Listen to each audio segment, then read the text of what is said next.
Deputy CM Tarkishore Prasad के आवास के बाहर मौजूद हैं। सीधे हम उनका रुख करना चाहेंगे।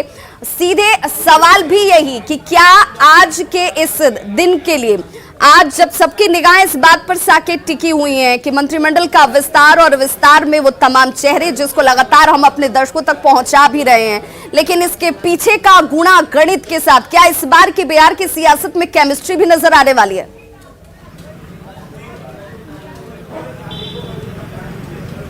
देखिए, बिल्कुल बीजेपी के तरफ से अगर हम बात करें विवाह, तो जिस तरह से सामाजिक और क्षेत्रीय समीकरण को साधा गया है वो काबिले तारीफ है। और वहीं देखिए, आप युवा चेहरे आपको इस मंत्रिमंडल में सबसे ज्यादा दिखेंगे।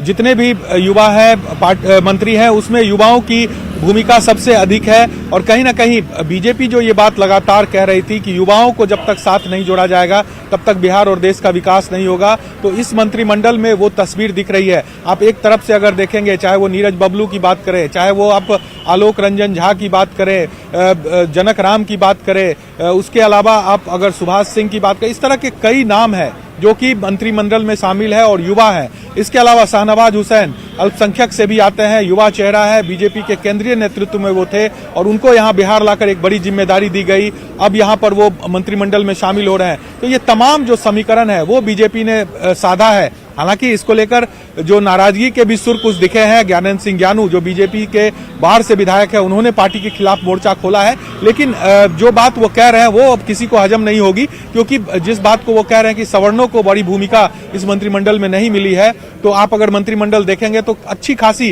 तादाद आपको सवर्ण विधायकों की दिखेगी जिसे इस बार मंत्री बनाया जा रहा है। तो ये कहना गलत होगा, लेकिन निश्चित तौर पर जो समीकरण बीजेपी ने साधा है उस पर काबिले तारीफ वो समीकरण है। नितिन नवीन का भी आप नाम देखिए, युवा चेहरा।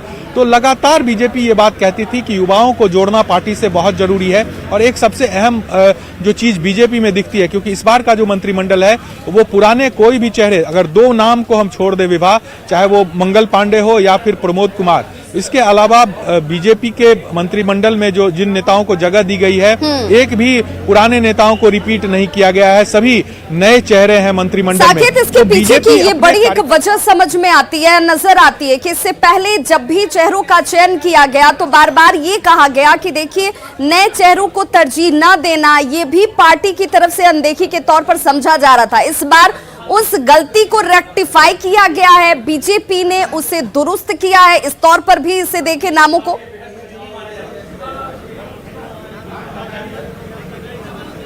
देखिए, बिल्कुल निश्चित तौर पर, क्योंकि आप जानिए कि अगर एक ही नाम बार बार मंत्रिमंडल में आते हैं, उन्हीं को बार बार मौका दिया जाता है, तो जो कार्यकर्ता है, जो पार्टी के लिए जमीन पर काम करते हैं, पार्टी के मजबूती के लिए काम करते हैं, उनमें एक संदेश जाएगा कि यहाँ पर आप काम भी करोगे तो आपको बहुत कुछ मिलने वाला नहीं है। ये जो मैसेज है ये बहुत खराब किसी भी पार्टी के लिए होता है। उससे पार्टी की जो जमीन है वो खिसकने का डर जो है वो हमेशा बना रहता है। और बीजेपी इसी चीज को बार बार करती है। आप देखिए, पहले भी जब सरकार बनी थी, जब नीतीश कुमार यहाँ पर मुख्यमंत्री की शपथ उन्होंने ली थी और उसके साथ जो मंत्रिमंडल बना था उसमें भी तमाम चेहरे नए थे। दोनों डिप्टी सीएम आप देखिए, कोई सोचा भी नहीं होगा कि तारकिशोर प्रसाद और यहाँ पर और साथ ही साथ दो डिप्टी सीएम जो बनाए गए हैं उनको इस तरह से लाया जाएगा और उनको डिप्टी सीएम बना दिया जाएगा। रेणु देवी और तारकिशोर प्रसाद का नाम किसी ने नहीं सोचा था। उसी तरह जीवेश मिश्रा की बात करें, राम सूरत राय की बात करें, रामप्रीत पासवान की बात करें। बड़ी खबर पर हम बने हुए, आप भी हमारे साथ लगातार बने रहिए। देखिए, जब चेहरों का